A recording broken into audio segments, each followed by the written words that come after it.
you sure that we can?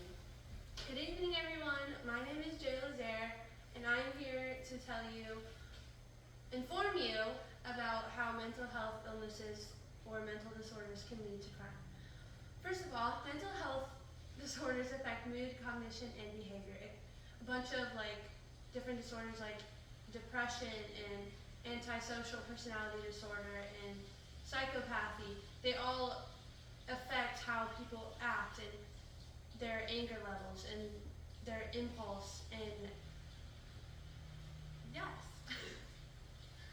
About 1/3 of all inmates have actually had a mental health crisis before incarceration, so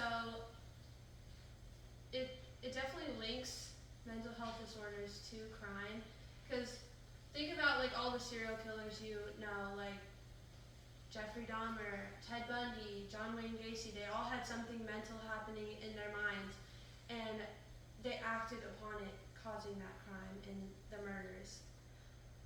Number 2 is substance abuse links mental illnesses to crime. When mixed with mental illnesses, substance abuse like drugs and alcohol can definitely increase the amount of crime. If, let's say, you have anger issues, not that that's a mental health disorder, but you're prone to anger and impulsive reactions, and mixed out with drugs or alcohol, that's a horrible mix. A lot of crime starts because of substance abuse mixing with the mental illnesses.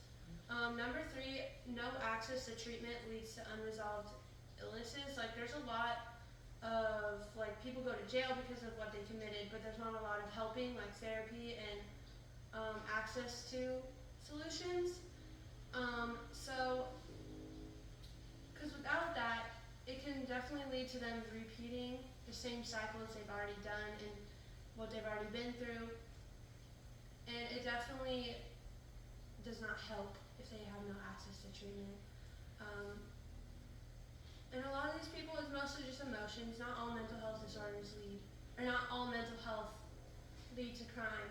But when people act upon it impulsively and their mood is affected, substance abuse is linked, and there's no access to treatment, it definitely can start crime.